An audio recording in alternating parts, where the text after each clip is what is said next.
E aí pessoal, tudo bem? Aqui é o Rony, professor de Física. Neste vídeo, vamos resolver um exercício relacionado ao estudo das leis de Newton. Observe o quadro enquanto eu faço a leitura do enunciado.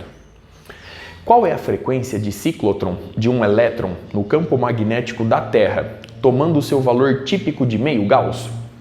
Para responder o item A, eu vou admitir que o elétron penetrou em uma direção perpendicular ao campo magnético naquela região.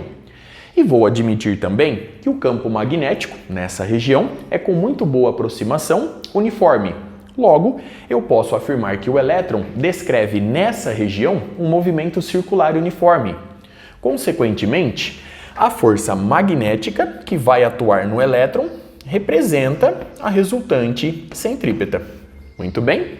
Sendo assim, obtemos o módulo da carga do elétron, simplesmente Ezinho, vezes o módulo de sua velocidade, vezes a intensidade do campo magnético, vezes o seno de 90 graus. Lembre-se que o elétron penetrou perpendicularmente à orientação do campo magnético na região em questão. Tudo isso é igual a mv² sobre o raio r da trajetória. Muito bem? Simplificando este v com este v e lembrando que seno de 90 graus é igual a 1, vemos que Ezinho vezes b é igual a m sobre r vezes a velocidade linear do elétron. A velocidade v pode ser substituída pela velocidade angular vezes o raio da trajetória. Simplificando o raio r, vemos que essa velocidade angular, ou a frequência de ciclotron, é igual a Ezinho vezes b sobre m. Muito bem? Substituindo os dados, você vai encontrar o seguinte valor. Então, nós temos 1,6 vezes 10 elevado a menos 19 coulombs, vezes a intensidade do campo magnético, meio Gauss. Em Tesla, basta multiplicar por 10 elevado a menos 4. Tudo isso sobre a massa do elétron. 9,1 vezes 10 elevado a menos 31. Consequentemente, a velocidade angular ou frequência de ciclotron é aproximadamente igual a 8,8 vezes 10 elevado a sexta radianos por segundo. Muito bem. Observe o resultado obtido, os cálculos realizados até aqui. Vamos agora para o item B. Observe mais uma vez a figura ilustrada no quadro, enquanto eu faço a leitura do enunciado. Se um elétron, que foi acelerado através de uma diferença de potencial de 250 volts, se move neste campo perpendicularmente à direção do campo magnético, qual é o raio de curvatura da sua órbita? Para responder o item B, vamos compreender melhor a figura ilustrada no quadro. Aqui eu represento o elétron de massa m e carga negativa menos e partindo do repouso. V0 é igual a 0. Se nessa região do espaço existe uma diferença de potencial U de 250 volts, eu posso afirmar que nessa região existe um campo elétrico uniforme orientado na horizontal e para a esquerda, pelo seguinte fato. Como o elétron possui carga negativa, eu posso afirmar que o vetor força elétrica e o vetor campo elétrico possuem a mesma direção e sentidos opostos. Logo, se o campo elétrico está orientado na horizontal e para a esquerda, a força elétrica, que acelera o elétron em seu movimento, está orientada na horizontal e para a direita, conforme ilustrado. Sendo assim, o módulo da velocidade do elétron aumenta de 0 para v, conforme representado na figura. A partir dessa posição, o elétron penetra perpendicularmente em uma região do espaço onde atua um campo magnético uniforme, representado desta forma. Observe que o campo magnético está furando perpendicularmente o plano do quadro em direção aos seus olhos. Logo, o vetor V e o vetor B formam entre si um ângulo de 90 graus. E nessa região, o campo elétrico descreve um movimento circular e uniforme de raio R, conforme eu ilustro na figura. Vamos compreender o surgimento dessa trajetória? Observe a expressão da força magnética. A orientação da força magnética é dada pela regra da mão direita. Eu vou colocar a palma da mão na mesma direção e sentido do vetor velocidade e vou girá-la de encontro ao vetor campo magnético. O polegar vai orientar a força magnética. Então vamos lá. Colocando a palma da mão na mesma direção e sentido do vetor velocidade, girando-a de encontro ao vetor B, que está saindo do plano do quadro perpendicularmente. A força magnética é dada pelo polegar. Como o elétron possui carga negativa, eu vou inverter o polegar.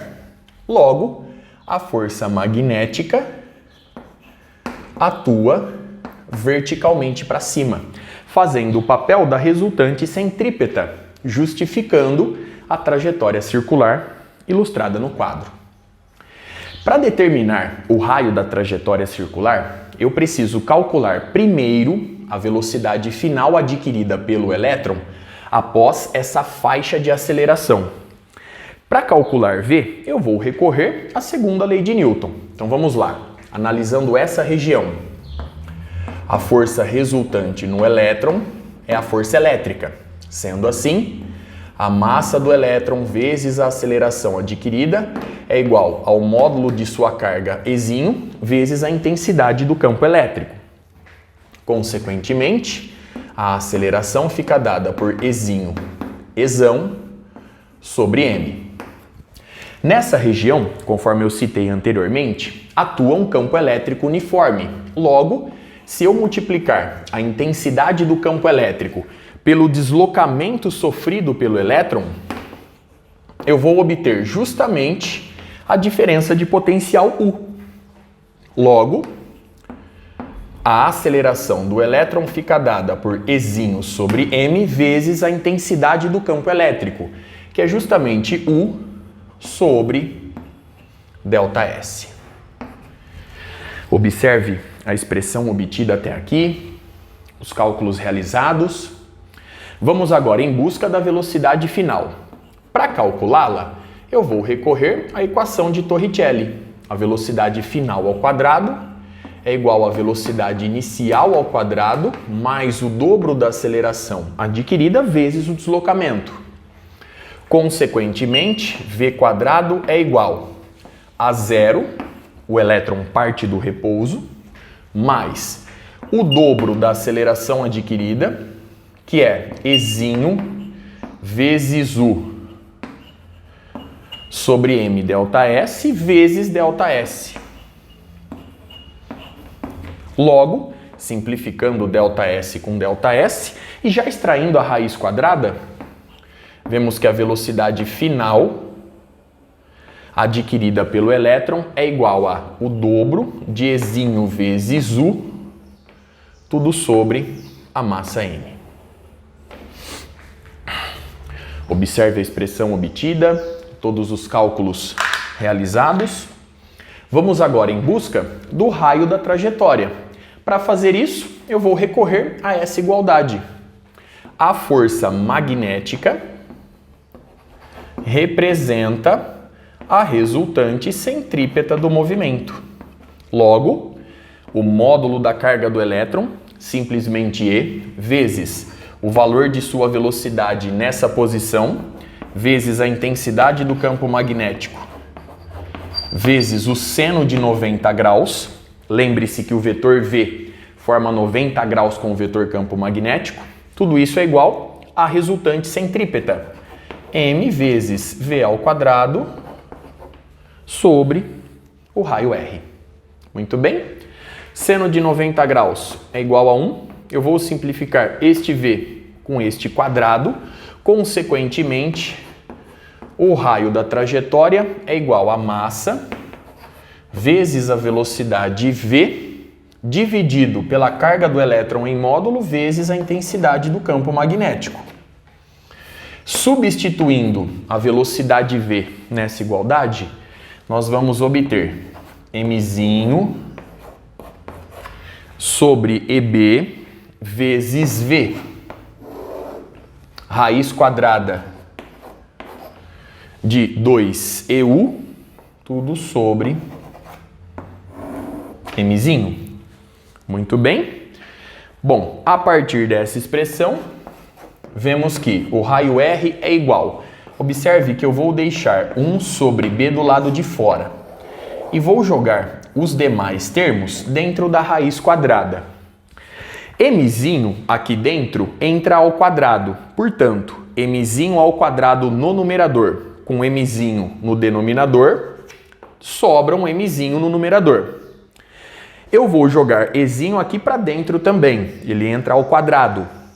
Ezinho no numerador com Ezinho ao quadrado no denominador, nos dá Ezinho no denominador. Logo, nós vamos obter 2 Mzinho U sobre E. Muito bem. Observe a expressão obtida para o raio da trajetória. Substituindo os dados, então vamos lá. A intensidade do campo magnético nessa região, recordando aqui pelo enunciado, meio Gauss, portanto, meio vezes 10 elevado a menos 4 Tesla. A massa do elétron, 9,1 vezes 10 elevado a menos 31 kg. A DDP, 250 volts. E a carga do elétron em módulo, 1,6 vezes 10 elevado a menos 19 Coulomb. Efetuando os cálculos, você vai encontrar um raio R aproximadamente igual a 1,07 metro. Observe o resultado obtido, todos os cálculos realizados. Com isso, eu encerro este vídeo. Até a próxima.